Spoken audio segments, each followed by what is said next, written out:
it's Thomas Mulready from CoolCleveland.com, and we're here today in downtown Lakewood, and we're here with mayoral candidate Jim O'Brien. Jim, nice to meet you. Thanks for taking time to talk with us. Thomas, always a pleasure to talk with you in Cool Cleveland. You actually have thrown your hat, so to speak, into the ring for Lakewood mayor. Why have you done this? You've been a long-time resident. Why did you decide you want to run for mayor? Well, I'm not just a resident. I own property here. I have businesses here. And I was quietly a little shocked when I read Michael Gill's article about no one actually wanting to be mayor. So at that point I thought, well, I would be more than willing to do it. I love it. It's one of the best cities around, if not the best city in the county. So I thought it was my time to serve my city, so I threw my name in. So when you say serve your city, what ideas do you have? Do you have a platform? Well, I had a platform. A lot of people don't realize I actually put my name in to run against Ed FitzGerald, Tom George, and Ryan Demmer, but I backed out to run my company. I have some good ideas about how we might be able to find a little bit of money and how we might be able to make a little money and have a lot of fun while keeping the city clean. I think we all know how important that is. But let's be honest. It's a 9-month appointment. I'm sure the budget's done.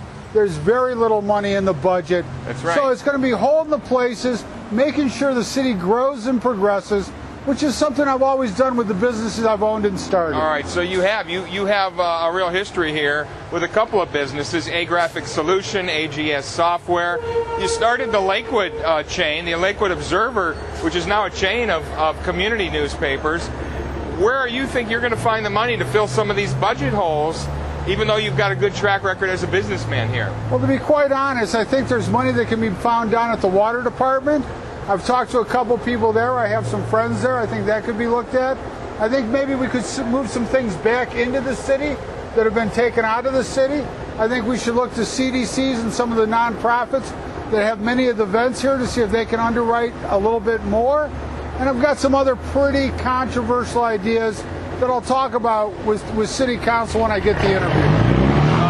Talk about your controversy. We'd love to hear some of your ideas that you think are a little more controversial. Well, one of the controversial ideas I have right now is what I think is be good to raise the rental rates for our rental licenses. I have rental property. Right. I pay $75 a year. That's nothing. If we were to raise that to say as far as $1,000, while it sounds terrible, it's less than $87 a month. $87 a month isn't a lot more to pay to live in the coolest city in the country, one of the best cities in the suburb. Now's the time we have to look at this, cash in, and find a way to finance the rebuilding of our housing structures.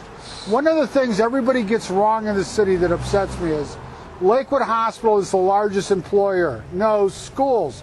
No, the industry in Lakewood is housing, good, clean, safe housing, rental property, and having fun. And we do it better than anyone else in this county, and we got to blow it out now. We got 9 months to do it. Sounds great. Yeah, how much do you think this will raise if you do $1,000 per rental or per It comes to a annum? little over $7 million. We're looking at a $4 million shortfall next year. I think we might be able to pull $1 million out of some of the changes at the water department. You throw in the $7 million here, we have $8 million, which allows us to take $4 million and put that into housing. Housing is the #1 issue. We must work to save it right now. And why do you say housing? Obviously, this is a very densely populated community, the second most densely populated in the country by some measures. Why do you say housing is so critical? Well, Lakewood is about housing. We have 21,000 structures.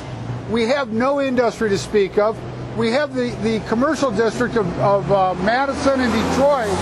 But housing is where the money comes from. Housing is what people invest in. Housing is what's going to shore us up.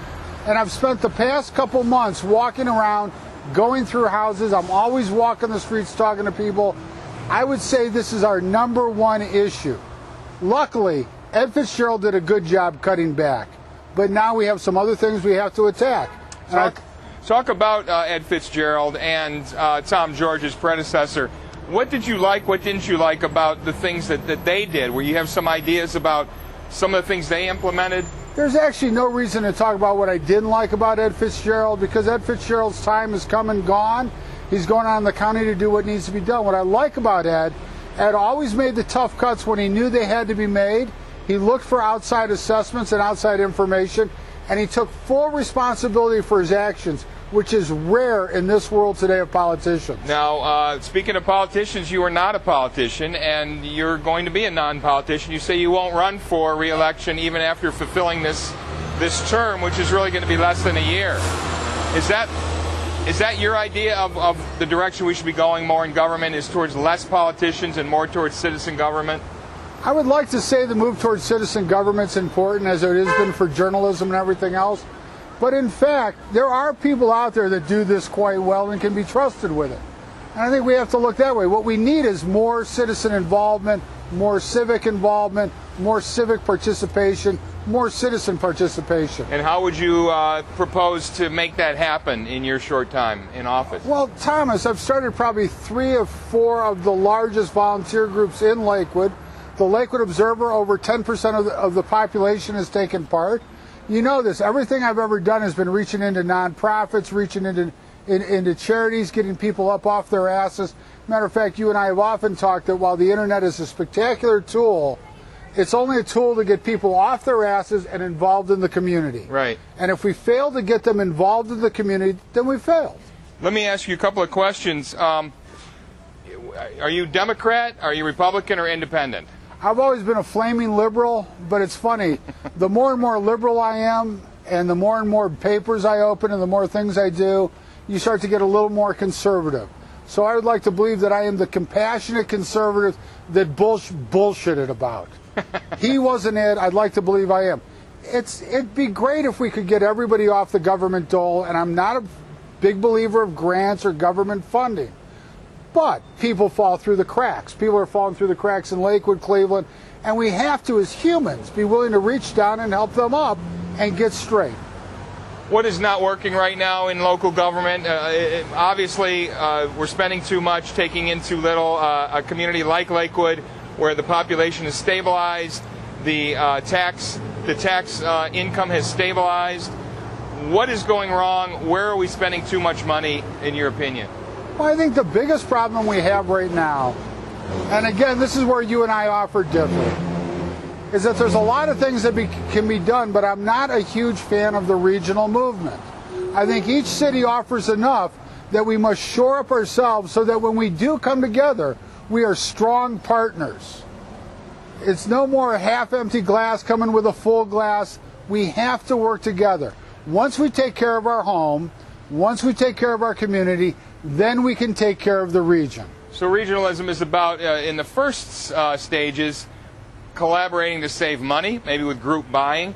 Would you go that far in terms of working with some of the other suburbs or the city of Cleveland? I think regionalism on that level, group buying, sharing some services, looking at things, are completely important. It only makes sense to buy in bulk. Next level might be to join some departments, eliminate certain departments from some of the suburbs, reducing some of that, the workflow, reducing some of the costs, reducing taxes. Would you go that far? I'm not a big fan of reducing taxes at this point until we shore up our economy. And as far as merging services, you take a city that has 21,000 structures, all wood, all built about 1910, and merge it with Rocky River that has, what, six firemen on duty? I mean, it doesn't work out. All that stuff doesn't work. We're a little closer to the action, so we need more security, we need more fire services, we need more social services. But everything has to be looked at. So everything is on the table. Jim, thanks for taking time. Do you have any slogan or any last thoughts you'd like to leave with our viewers today? Just be active in politics. Don't leave it up to them. Make sure it's up to you. Sounds great. Thanks for taking time out of your busy schedule. Thanks, Jim. Thanks. Thank you, Thomas. Thank you. Hey, it's Thomas Mulready from CoolCleveland.com. Have a great week in cool Cleveland.